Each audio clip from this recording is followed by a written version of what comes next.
It's Monday, December 23rd, 2024. Thanks for tuning in today. Please make sure to like this channel. Make sure to subscribe to this channel and share all my videos all over your social media. I'm going to get right into it today. Yesterday, we were talking a little bit about this migrant accused of torching this woman on a New York subway. And he has been officially caught. He is from Guatemala. He is here not legally. He was actually deported back in 2008, but made it back into the United States of America to commit more crime, such as torching a woman on a New York subway. My heart goes out to her family. What a terrible way to lose your life. What a god-awful way to lose your life. The pain and suffering this woman must have went through, it had to be so agonizing. I wouldn't wish this on anybody, and yet it's happening right here in America, New York City. Look, I'm not going to sit here and get political, but there is a right and a wrong. We cannot have people like this completely unvetted coming into America and torching people while they're sleeping on a train. This is absolutely unacceptable. This is demonic. Could you imagine if this was one of your family members? Again, a woman torched to death on a subway train in New York. This is unacceptable. This is pure evil. Again, this is not political. This is just right versus wrong. This is good versus evil. And this is a very evil human being that did such an atrocious thing to another human being. And this person should be prosecuted to the fullest extent. I don't think they could prosecute this person enough, do enough to this person for what this person did to this woman. My heart goes out. Say a prayer for this woman's family. Rest in peace. Wall Street Journal, U.S. consumers feel less confident as economy concerns mount. You know, people will still write me and go, where's the collapse? Where's the collapse? You're watching a massive collapse take place right before your very eyes. It's been taking place for years, and it is going to continue to collapse. I was watching a little bit of this video with Greg Hunter, Depression, Debt, Default, and Destruction in 2025. His guest, Martin Armstrong, smart guy. And just a couple bullet points on this interview, and you can check it out yourself. But Martin Armstrong says what the average guy, what the average person should be doing right now is getting cash out of the bank and having access to their cash, put it somewhere safe, but it should not be sitting in the bank. Have enough to pay your bills. He was going back to the Florida hurricane, and he said CBDCs are nice. Bitcoin is nice, but what's the reality? If the internet goes down for 10 days, your CBDCs, your cryptos, your Bitcoin is completely useless. Your credit cards are useless. Your debit cards are useless. Cash and physical gold are the reality. That's what somebody will take. A farmer will take gold, silver for food. A neighbor will take cash, gold, or silver for some food. But like he was saying, you could not have even bought food back then with a credit card, a debit card, Bitcoin, none of this stuff. The only two things that you would be able to purchase food with were physical gold, silver, and cash, especially cash. So something to really think about, and just to transition off of this interview, we went out and saw the movie Homestead last night, and I don't want to give the movie up, fast forward through this part, but I'm not even sure if I recommend you see this movie. I'm going to say it was better than Civil War. This movie really had me on the edge of my seat for a little while, to about 70-80% through the movie, and then the bottom fell out. But just to give you a little bit about the movie while it's still fresh in my mind, the movie starts out in Los Angeles, and there's some newcomers on a boat. off the beach of Southern California. And what are they doing? Well, they're bringing in a nuclear bomb on this boat, and then they detonate it. So now, all of a sudden, you see Los Angeles. The skies are orange. The air is smoky. People are panicking now that a nuclear device has gone off in LA County. And people are, rushing into their cars, jumping on the freeway, driving to God knows where with this, orange sky, very eerie, ominous looking. I have to say, it really caught my attention in the movie, this nuclear fallout. Some people were prepared. They were grabbing their go bags. They were going to destinations in the movie. They had a plan. And most people didn't. They were stuck on the freeways. They were going to gas stations, grocery stores, fighting one another. The grocery stores closed the doors. They were out of food. It was, very realistic through the majority of this movie. But very quickly, the gas stations and the grocery stores wiped out. And of course, if you're driving an EV, good luck getting out of town with that. Now, there were multiple family members in this movie. They all played their own little part, but one family had some other family members who were very, very wealthy, had about a 40,000 square foot compound in the mountains of Colorado. And this is a very wealthy man. He's got gardens, he's got a lake, stock lake, he's got, irrigation, he's got wells, he's got greenhouses, he's got, thousands of pounds of emergency food, name it. This guy was prepared, right? So this one family is trying to get out to her brother's compound. And it's in Colorado, huge house. This guy in Colorado hires a bunch of ex-military special forces to protect the property. They come out, and as all this is, transitioning from one end to the other, everybody's trying to go wherever they're going. Some people have no plan. Their neighbors are being robbed. Violence is erupting in the neighborhoods.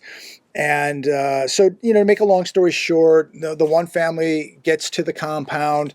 Another family gets to this compound, knew this guy, but they weren't very close to him. And so now it was only, family members and security at the compound. So they closed the gates, and all these people who knew about the house up on the hill, that knew that this guy had food, had shelter, he was prepared. All the people from down below the hill are coming up the hill to come to this guy's house. Why? Because he has security, he has shelter, he has food, he has water, he has preparations. So whether you knew this guy or not, you're going to his house. And of course, the one family goes, oh, we're going to, Joe's house, whatever his name was. He's got security, he's got food, water, we can go there. So everybody was going to this guy's house. Now, they locked the gates. They said, we can't take any more people in. And the security team said, yeah, we cannot take these people in. They're a liability. And so you can watch the movie, but at the very end, the wife of this wealthy man, she's like, it's love. We have to put love over everything. We got to feed these people. We got to take care of these people. So her husband gets injured. While he's injured, she opens up the gates, tells security, open the gates up and let all these people in. So they let all the people into the compound now. And of course, it's utopia now. All these people have skills. They're growing. They're working on the compound. They're putting in more greenhouses. One guy builds chimneys and he's heating the greenhouses, and it goes on and on and on. And so now we have a utopia that basically just let everybody in. So it was kind of a mixed message. To be the first 70-80% of the movie seemed very, very good. And then that last 20%, just let love take care of everything. We've got to take care of everybody. And so you have that symbolism of the gates at the house. Open the gates up and let everybody in. Kind of like maybe here in America, just, we don't need, walls or security. Just let everybody in and let's feed everybody and take care of everybody. And that's what this woman did. They let everybody, into the compound, and everything was fine. And so I thought that was a real mixed message there. And my question is, what happens when those people that you let in don't want to sleep in the tents now at the compound? They want to live and sleep in your 40,000 square foot mansion. What happens when the medicine that you had stored starts to run out because more people are getting sick or injured? What happens when the food runs out? Now you've let in hundreds of these people. What happens as the resources dwindle away and maybe these people get more aggressive and believe that now they're entitled to more than what you originally said that they could have, like saying, hey, we're going to sleep in your house. It's warmer in your house. Why can't we just stay in your house? And then what happens when the next group of people show up at the gates? And are you going to let them in? And then the next group of people show up at the gates. Are you going to let them in? And so the father, the head of the family, he did not want to let anybody in. Security didn't want to let anybody in, but his wife let everybody in. And so to me, that was really symbolic of let's just let everybody in, take care of everybody, pay for it, and then we run out of all of our assets and resources, then we'll worry about it later. But letting in all these people unvetted and losing up and absorbing all your resources made no sense to me whatsoever. So if you see the movie, comment down below. If you have seen the movie, comment down below and let me know your thoughts on it. Again, the first 80% was very realistic. The East Coast went down, cyber attack, West Coast hit by a nuclear bomb. It was very realistic, caught my attention. But that last 20% of the movie was very, very confusing. Why would you jeopardize your family and your people to allow all these people into your property? I don't get it.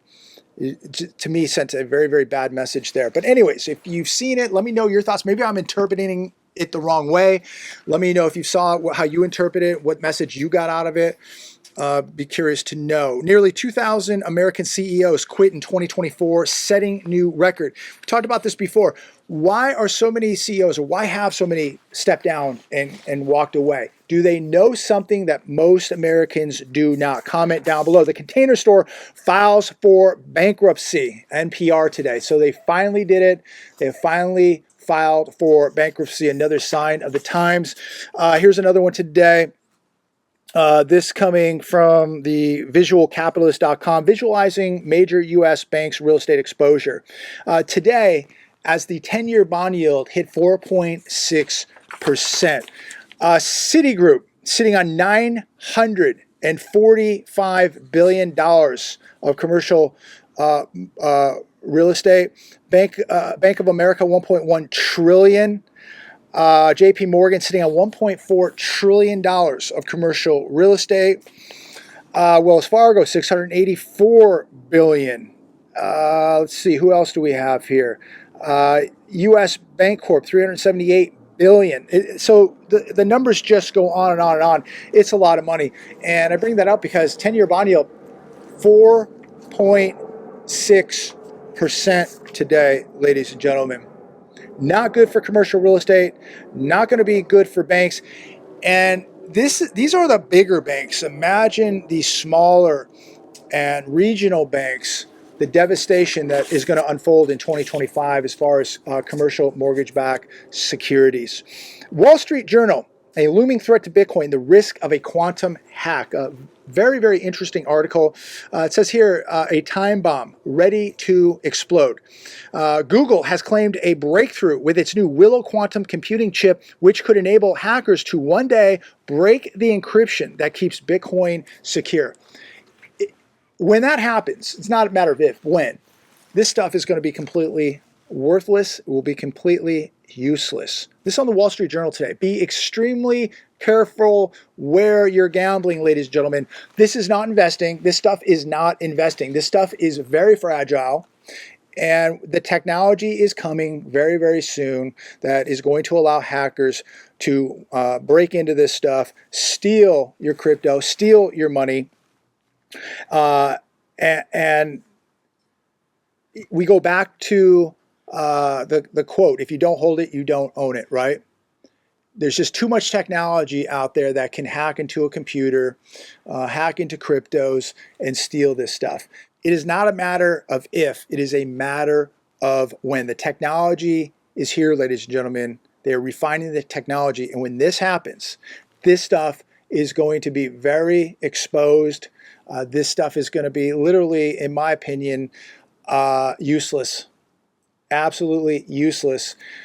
So be very, very careful where you're gambling. Again, Cryptos to me is not investing. It is complete gambling, and people are going to be wiped out if they're not careful. And again, if you can afford to gamble, make a couple bucks, God bless you, but be aware of what you're dealing with. So I'm going to wrap it up right there today. Market's pretty flat today, but that 10-year is very, very concerning. As I make the video, I think we're at about 4.9%. This is going to be very, very bad for anybody who has to borrow money. If you're going to be buying a car, if you're going to be buying a house.